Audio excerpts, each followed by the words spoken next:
Ընդունելու ամենադժվար ճշմարտությունն այն է, որ խորը ոչ ոք իսկապես մտահոգված չէ ձեր կողմից, ոչ մտերիմ ընկերներ, ոչ համագործակցողներ, նույնիսկ նրանք, ովքեր պատահականորեն անցնում են իրենց ճանապարհը։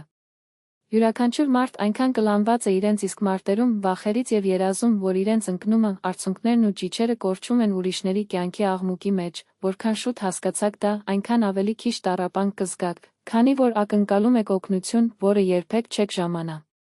Բնական է, որ ինչ-որ մեկը գիտակցի իրենց հոգնածությունը, երկարացնի ձեր ձեռքը, հարմարավետություն տվեք, կամ մի ձև տվեք, բայց իրականությունը տարբեր է, աշխարհը այդպես չի աշխատում, նա անտարբեր չէ չարից դուրս, բայց քանի որ յուրաքանչյուր անհատ պայքարում է իր փոթորիկների դեմ, երբ սայթաքում ես, ոմանք ծիծաղում են, մյուսները նայում են հեռու եւ կան նրանք, ովքեր լուր շնորհակալություն են հայտնում ձեր տեղում չլինելու համար, օգնության շատ քիչ մոտեցում, եւ նույնիսկ դրանք անհետանում են, եթե անհրաժեշտ է կրկնել։ Այս ճշմարտությունը ցավում է, բայց այն չպետք է ոչնչացնի այն, ընդհակառակը, դա պետք է լինի ձեր ազատագրումը, այն պահը, երբ դուք դադարեք սպասել փրկիչ, երբ ստանձնում է ամբողջ պատասխանատվությունը ձեր սեփական կյանքի համար, հենց այն դեպքում, երբ ծնվում է իրական, անկախ եւ որակավորված ուժ, որպես հին հրեա ասացվածք ասում են։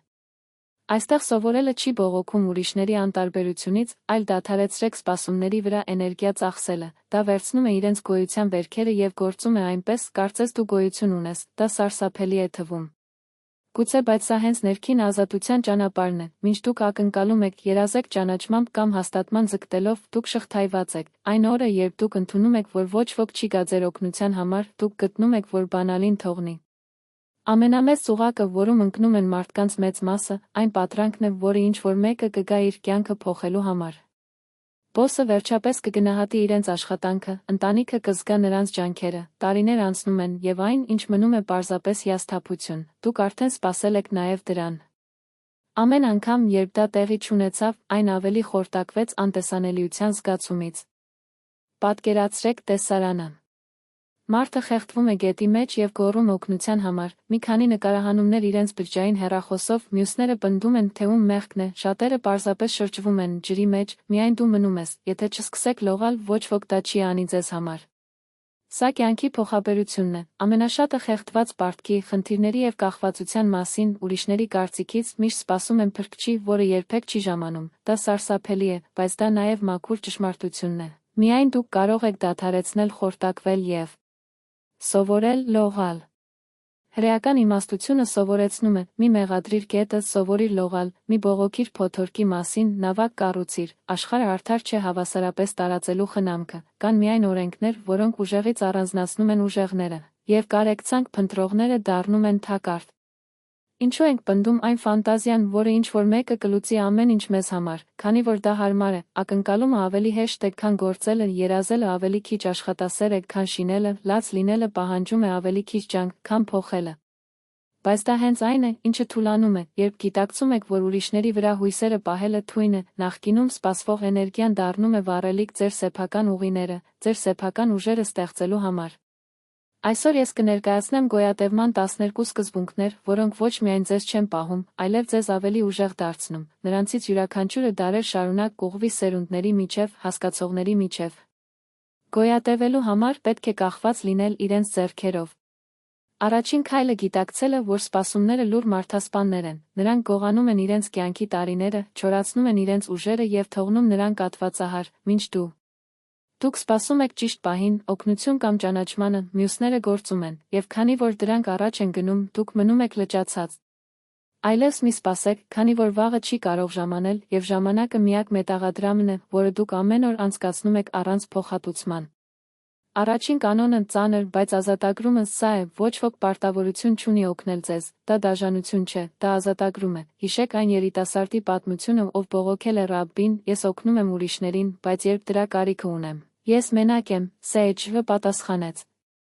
Քանի անգամ եք վիրավորել ինքներդ ձեզ, քանի որ ինչ-որ մեկը չի հանդիպել ձեր սպասումներին, քանի ժամ է կորցրել ճանաչման պակասը բողոքելը, այս ցավն անօգուտ է, այն միայն ներսում է սպառում, ընդունեք, ոչ ոք չի պահանջվում ձեզ աշխատանք տալու համար, ֆինանսական աջակցություն կամ հասկացողություն, որքան շուտ ինտեգրացվի դա, այնքան ավելի քիչ ժամանակ վատ կլինի ողբերի վրա, եւ որքան կարող եք ներդրումներ կատարել ձեր սեփական առաջընթացում։ Այս գիտելիքները նման են սառը ջրի դույլի։ Անհարմար է, բայց արթնացավ, մինչ դուք սպասում եք օգնության, այն պատանդ է, բայց երբ ենթադրում եմ։ Ես ոչ ոքի ոչինչ չեմ պարտական, և ոչ ոք ինձ ոչինչ չի պարտք։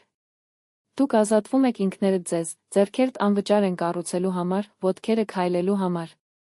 Հետազոտությունն ու ժամանակակից մտածողները հաստատում են այս ճշմարտությունը։ Վիկտոր Ֆրանկլը ցույց տվեց, որ կյանքի իմաստը արտաքին հանգամանքներում չէ, այլ մեր ներքին վերաբերմունքի մեջ։ Դանիել Քահնմանը ցույց է տվել, որ ուղեղը հեշտացնում է հեշտ ճանապարհը, բայց հենց այս դյուրանցումն է, որը մեզ ստիպում է իրավիճակների զոհ։ Անջելա Դակվորթը ապացուցեց, որ հաջողությունը տաղանդից չի բխում, այլ շարունակելու համառությունից, նույնիսկ երբ աշխարհը շարունակվում է առանց ձեզ։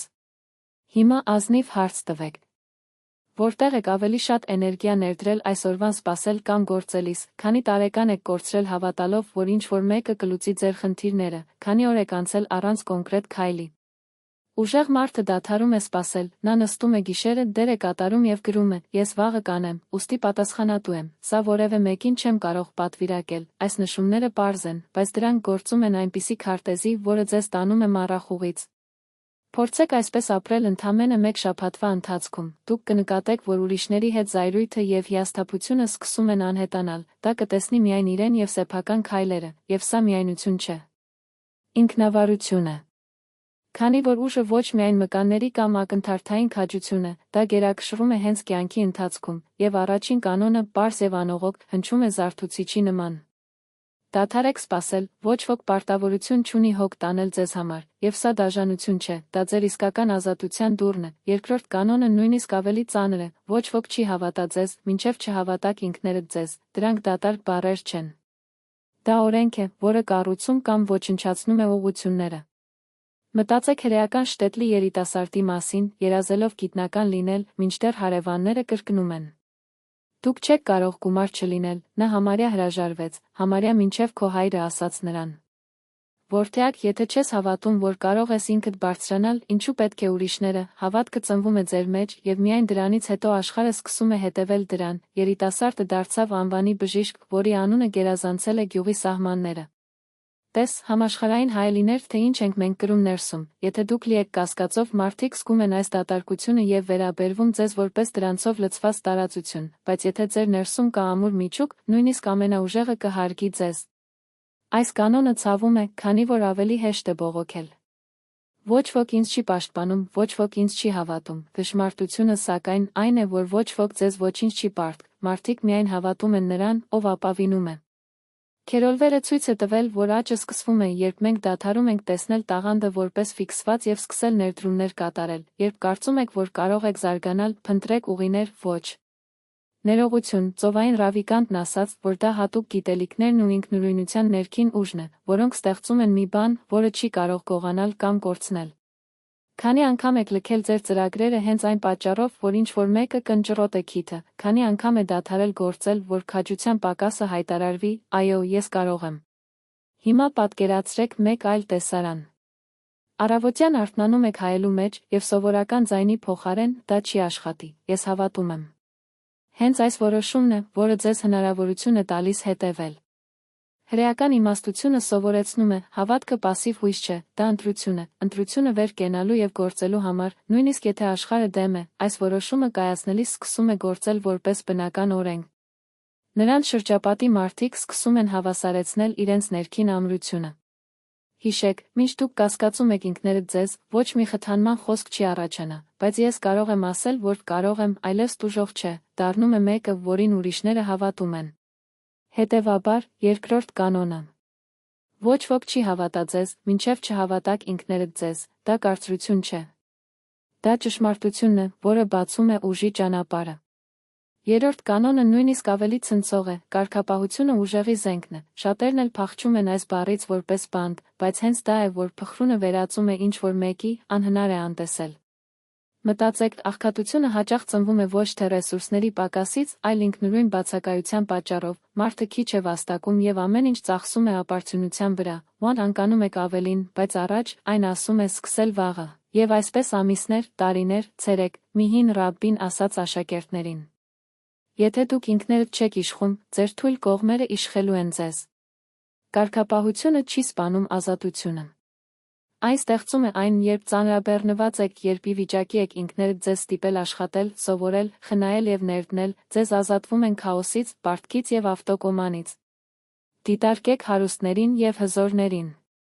Նրանց կյանքը կարող է հեշտ թվալ, բայց հիմքի վրա միշտ նույնն է՝ ամեն օր քայլեր ձեռնարկելու սովորություն։ Cal Newport այս խորը գործը անվանում է աղմուկից անջատվելու և կենտրոնանալու այն մասին, թե ինչն է իրականում կարևոր։ Հրեական ավանդույթը կենտրոնում միշտ կարգապահություն է դրել, շաբաթ ինքնին կարգապահության ակտ է, մի օր, երբ ասվում են, դադարեցրեք աշխատել դրա հետ, ընտանիքի և աստվածային վերամիավորումը, դա անիմաստ արգելք չէ։ Դա կարգապահությունն է իմաստի որոնման մեջ, նա էր, ով հրեա ժողովրդին տվեց ներքին ուժը, գոյատևելու համար, երբ աշխարհը դեմ էր։ Հասկացեք, կարգապահությունը ձեր թշնամին չէ, դա ձեր պաշտպանությունն է, դա վահան է, որը խանգարում է աշխարհին փչացնել, դա սուր է, որը կտրում է ավելորդը և ճանապարհները հարթեցնում է խոչընդոտների միջով։ Քանի անգամ եք հետաձգել կարևոր բանը, երկուշաբթի օրը քանի խոստում է արվել նոր կյանք սկսել, ամեն անգամ, երբ նա դավաճանում էր իրեն, նա կորցրեց իր ուժերը, բայց ամեն անգամ, երբ նա կատարել է իր խոսքը, նույնիսկ փոքր բաներում, նա կեղծեց զենք ու զրահ, որը ոչ ոք չի կարող կոտրել։ Ռայանյան տոնը գրել է, որ խոչընդոտը ճանապարհն է, բայց միայն ով գիտի, որ ամուր է, երբ բոլորը հրաժարվում են հրաժարվել, կարող եք այն հատել, շեղումներով լի աշխարհում կարգապահությունը նրա միակ միջոցներն է։ Երրորդ գոյատևման կանոնն է՝ մի փնտրեք հեշտությունը։ Փնտրեք ուժ անսասան լինելու պրակտիկայում, ամեն օր ավելի վաղ վեր կենալով մի փոքր ավելին աշխատեք, պահեք ապարդյունության վրա ծախսելու փոխարեն, ամրապնդում է ձեր նպատակակետի հիմքերը, աշխարհը կարող է կասկածել, մարդիկ կարող են ծիծաղել, բայց կարգապահությունը մի բան է, որը ոչ ոք չի կարող ձեզնից ստանալ, լուր և դանդաղ, այն անվավեր է դարձնում։ Չորրորդ կանոնը պարզ է, դուք ոչ միայն ձեր ներսում եք, այլև ձեր շրջապատողները, մարդը կարող է կարգապահ լինել, աշխատասեր և խելացի, բայց եթե նա ընկղմվի ճահճի մեջ, նա ի վերջո կթափվի նրա մեջ։ Հրեական իմաստությունը միշտ հսկայական նշանակություն է տվել նրանց, ում նախընտրում եք ունենալ, Փիրկայի աղոթում գրված է, ստացեք վարպետ և խուսափեք մամուրից։ Դու հարևան, դրանք կոշտ բառեր չեն։ Դա կյանքի ձեռնարկ է։ Քանի անգամ եք դատարկվել այն բանից հետո, երբ միայն դժգոհում եք այն մարդկանց հետ, ովքեր միայն բողոքում են, բայց չեն գործում, քանի անգամ եք աղտոտել ձեր իներցիան, ձեր վախերը, ձեր ապաթիան, այս մարդիկ գողանում են իրենց ժամանակը, իրենց էներգիան, իրենց Նասիմ Թալեբը խոսեց հակաօդայնության մասին հարվածների հետ ավելի ուժեղանալու ունակություն, բայց դա միայն դառնում է հակաբռնկիվ, ով գտնվում է մի միջավայրում, որը նրան չի քաշում, բայց մարտահրավեր է նետում նրան, եթե ձեր շուրջը չկա, ով չի պահանջում ավելին, քան սովոր եք, դա նշան է, որ դուք դեռ գտնվում եք։ Եղեք ազնիվ։ Ով եք այսօր առավելագույն ուշադրություն դարձրել, նրանց, ովքեր ասում են չեն գործի կամ նրանք, ովքեր ցույց են տալիս գործողություններով ամեն ինչ հնարավոր է, այս հարցի պատասխանը ձեր ապագայի հայելին է։ Չորրորդ գոյատևման կանոնն է, եթե ցանկանում եք բարձրանալ, պահեք նրանց, ովքեր արդեն իսկ ավելի բարձր են, եւ ոչ թե կապեր կտրելու, որոնց հետ տարիներ շարունակ կանգ է առել, դա դավաճանություն չէ։ Դա ընտրություն է։ Կյանքի օգուտը, շրջակա միջավայրը ֆոն չէ։ Դա այն հողն է, որտեղ դուք տնկում եք ձեր արմատները, ներդրեք ավելի ուժեղ ծառի սերմը ճահճի մեջ, եւ այն փտելու է, բայց եթե այս նույն սերմը ընկնում է բերրի հողի մեջ, այն կդառնա կաղնու, որ ոչ փոթորիկը, ոչ ժամանակը կկարողանան տապալել։ Դուք կարող եք փոխել ձեր նպատակակետը, բայց եթե չփոխեք ձեր միջավայրը, մնացած ամեն ինչ դառնում է դատարկ բառեր, այն հնչում է պարզ, բայց փորձեք այն ընդամենը մեկ օր, քանի անգամ եք ասել։ Ես հոգնել եմ, ես դա չեմ դառնա, ես բախտ չեմ կարող ոչինչ փոխել, այս արտահայտություններից յուրաքանչյուրը մի աղյուս է, որը դուք օգտագործում եք ձեր կյանքի շուրջը պատը կառուցելու համար, պատ, որը այնուհետև չի կարող փոխադրել։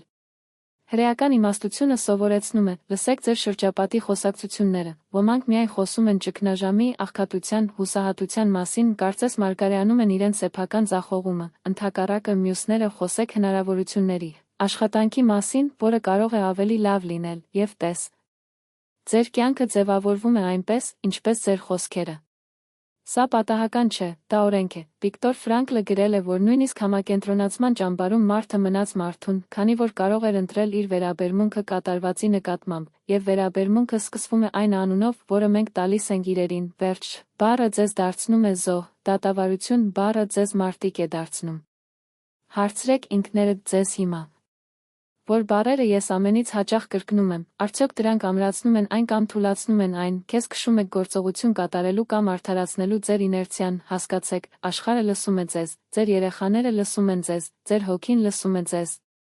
Եթե ամեն օր լցնում եք ձեր սեփական թունավոր ականջները, մի զարմացեք, երբ ձեր ամբողջ կյանքը հարբած լինի։ Հետևաբար, գոյատևման 5-րդ կանոնը։ Դիտեք ձեր լեզուն, կարծես դա ձեր հիմնական գոյատևման գործիքը ինչու է, սկսեք հիմունքներից, վերացրեք ձեր խոսքից այն բառերը, որոնք ձեզ քաշում են, դադարեք կրկնել այլ մարդկանց ողբերումները, եւ ամենից առաջ դադարեք հայհոյանքներ տալ ձեր դեմ։ Նույնիսկ եթե դա կատակում է, նույնիսկ եթե դա առանց մտածելու է, դուք կզարմանաք, թե որքան է ձեր կյանքը փոխվում, երբ ձեր լեզուն այլևս ձեր թշնամին չէ եւ դառնում է ձեր դաշնակիցը, քանի որ բառի ուժը ճակատագրի ուժն է։ 6-րդ կանոնը պարզ է, գոյատևում է ոչ, ով երբեք չի ընկնում, բայց ով է միշտ վեր կենում, պատմությունը։ Հրեա ժողովուրդը ընկնումների եւ հարազատների պատմություն է, հալածանք, գերազանց ոչնչացված տներ, կորցրած քաղաքներ, եւ այնուամենայնիվ միշտ վերադարձը, վերակառուցումը, նոր ուժը, ինչու քանի որ յուրաքանչյուրի սրտում արձանագրվել է այս օրենքը։ Աշնանը վերջը չէ, բայց հաջորդ աճի սկիզբը։ Քանի անգամ եք ընկել ձեր կյանքում, քանի անգամ է ամեն ինչ կորցրել, կարծես չարժեր պայքարել, բայց վեր կացաք, այստեղ էլ լսելով այս բառերը։ Ապացույց, որ դուք արդեն գոյատևելու փորձ ունեք, հարցն այն չէ, թե քանի անգամ եք նոկաուտի ենթարկվել, բայց քանի անգամ եք հավաքվել։ Պատկերացրեք բռնցքամարտիկ ռինգում, նա հարվածում է հարվածով, հանդիսատեսը գոռում է, ժամանակաչափը վազում է, եւ նա ընտրություն ունի։ Մնացեք հատակին կամ վեր կացեք, եթե դուք մնաք ներքև ձեր անունը կմոռացվի, եթե բարձրանաք, նույնիսկ վիրավորը, նույնիսկ ցնցող, հնարավորություն է ստանում խաղը շրջելու, սա է կյանքը, դուք տապալվելու եք, փորձարկվելու է, բայց դուք միշտ հնարավորություն կունենաք վեր կենալ։ Դասավանդվող սեջես։ Քահանմանը ցույց տվեց, որ պատճառը հաճախ բաց է թողնում, զերծ մնալով խուճապի մեջ, բայց կարգապահությունը սովորեցնում է, մի վստահեք բարդության ակնթարթային սենսացիան, սպասեք, շնչեք, վեր կաց, վերցրեք հաջորդ քայլը։ Հասկացեք, յուրաքանչյուր ձախողում թուլության նշան չէ, այլ վերապատրաստում, երկաթի նման դարբնոցում, որը ամրապնդվում է միայն մուրճի հարվածների տակ, եթե կյանքը այսօր հարվածել է, մի անիծեք այս օրը, ասա ինքներդ։ Սա ինձ ուժեղացնում է։ Փոխեք ձեր տեսանկյունը ընկնելու վերաբերյալ, հիշեք առնվազն մի պահ, երբ մտածում եք, որ ավարտվել է, բայց ժամանակի ընթացքում հասկացել եք, որ հենց ձեզ է հանգեցնում նոր մակարդակի, սա ապացույցն է, աշնանը չի սպանում, այն, ինչ սպանում է վեր կենալը մերժելը։ 6-րդ գոյատևման կանոն։ Երբեք մի հանձնվեք, նույնիսկ երբ հատակը պատրված է ձեր ոտքերի տակ, եթե շնչառություն կա, հնարավորություն կա, եթե կա հնարավորություն, կա ճանապարհ, եւ երբեք մի դատեք, որ աշնանային դատավորը միայն որոշել է պառկել, քանի որ ուժը չի ընկնում, այլ ավելի արագ եւ արագ վեր կենալու համար։ Դուք լսել եք գոյատևման կանոնները եւ գուցե ինչ-որ պահի նրանք շատ ծանր էին, բայց նայեք շուրջը, աշխարհը չի հետաքրքրում, թե ով եք դուք կամ ինչ եք ուզում, աշխարհը հոգ է տանում այն մասին, թե ով գիտի, թե ինչպես դիմանալ հարվածին, հետեւաբար, այս 12 կանոնները զարդանախշեր կամ գեղեցիկ բառեր չեն։ Դրանք իրական քայլեր են, առանց որոնց անհնար է բարձրանալ եւ առաջ շարժվել։ Հիշեք, մենք ասեցինք, որ ոչ ոք չի գա նրան փրկելու համար։ Որ պետք է ասել ոչ, ինչը գողանում է ձեր ուժը։ Որ անհրաժեշտ է սովորել լինել պարզապես ներքին ճկունություն գտնելու համար, այդ կարգապահությունը պատիժ չէ, այլ ազատություն, այդ հարգանքը գալիս է միայն նրանց, ովքեր կատարում են իրենց խոսքը, այդ հարստությունը մտքում է սկսվում, ոչ թե դրամապանակում։ Այդ երախտագիտությունն այն ավելի ուժեղ է դարձնում, քան բողոքները, այդ սովորությունները կամ գողանում են ձեր նպատակակետը կամ կառուցում են այն, այդ ժամանակը ձեր ամենաարժեքավոր ռեսուրսն է եւ չի կարող վատնել, այդ ճակատագիրը առնում է, թե ով է ոտքի կանգնում։ Անկումից հետո։ Սա տեսություն չէ, դա հազարամյա փորձ է, այսպիսով մեր նախնիները ապրում էին, այսպիսով համայնքները գոյատևեցին, ուստի ընտանիքները բարձրացան պատերազմներից հետո, աղքատությունից եւ ցուցահանդեսներից հետո, եթե նրանց հաջողվել է անցնել անհնարին, դուք իրավունք չունեք ասելու. Ես չեմ կարող։ Դուք ունեք այն ամենը, ինչ ձեզ հարկավոր է ավելի ուժեղ դառնալ, դուք պետք է հասկանաք մի պարզ ճշմարտություն։ Այս աշխարհում ոչ ոք չի պահանջվում այն փրկել, ոչ ոք չի կարևորում, եթե ընկնում եք կամ շարունակեք, բայց կա մեկը, որը նրան տվեց իր շունչը եւ ընտրությունը, եւ քանի դեռ շունչ կա, ուժ կլինի, մնացածը կախված է ձեր որոշումներից, որոնք կանոններ կկատարեք ձեր կյանքի մի մասը։ Այսօր դուք լսել եք 12 սկզբունք, բայց դրանք ոչինչ չեն անի, եթե մնաք միայն որպես ունկնդիր, իրական փոփոխությունը սկսվում է, երբ վեր կենաք և քայլ եք կատարում, ոչ վաղը։ Երբեք ճիշտ ժամանակն է, հիմա վերցրեք առնվազն մեկ կանոն և կիրառեք այն այսօր, վերացրեք մի բառ, որը ձեզ ցած է քաշում, կտրեք սովորությունը, որը գողանում է ձեր ապագան, քայլ առ քայլ դեպի կարգապահություն, ոչ թե քեզ ասա, ոչ ինքնազբաղված, այո գործողության համար։ Հրեական իմաստությունը ասում է, մի հարցրեք, թե երբ կլինի ճիշտ ժամանակն է, հիշեք, ուժը հեշտ կյանք չունի, այլ մնացած մարդը, երբ կյանքը դժվար է, դուք թույլ չեք։ Դուք պարզապես մոռացել եք կարգապահության և նպատակի ուժը, վերականգնել այն, վերցրեք այն, և հետո ձեր ճակատագիրը այլևս խաղալիք չի լինի հանգամանքների ձեռքում, որպեսզի դուք ինքներդ ձեզ առաջնորդեք։ Բաժանորդագրվեք ալիքին և մեկնաբանեք, որ կանոնն է ձեզ համար առավել ազդեցություն, սա ձեր առաջին քայլն է ուժի նկատմամբ, և այն սկսվում է հիմա։ Ժամանակն է հիմա, ոչ վաղը, ոչը երբ ամեն ինչ լավանում է, ոչը երբ ես պատրաստ եմ, հիմա սա ձեր միակ պահն է, և նաև միակն է, որ կարևոր է։ Մի սպասեք կատարյալ մոտիվացիայի, աստվածային ոգեշնչման կամ երկնքի նշանի, կյանքն այդպես չի աշխատում, այն պահանջում է գործողություն, նույնիսկ այն ժամանակ, երբ մարմինը կշռում է, միտքը դիմադրում է, և սրտի կասկածները, դա արեք ամեն դեպքում։ Քանի որ այն դիմադրելու է, որ կերպարը կեղծված է, և այն գործողության մեջ է, որը ծնվում է։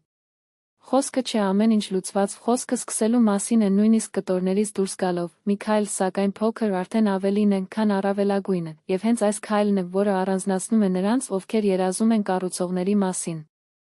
Այնուհետև խորը շունչ քաշեք, վեր կացեք և սկսեք, ոչ թե պարտավորությունից դուրս, ոչ թե վախից, այլ այն պատճառով, որ դուք արժանի եք ինքներդ ձեզ այն վարկածին, որը գոյություն ունի միայն կարգապահության մյուս կողմում։ Մնացածը տեղավորվում է ճանապարհին, բայց առաջին շարժումը։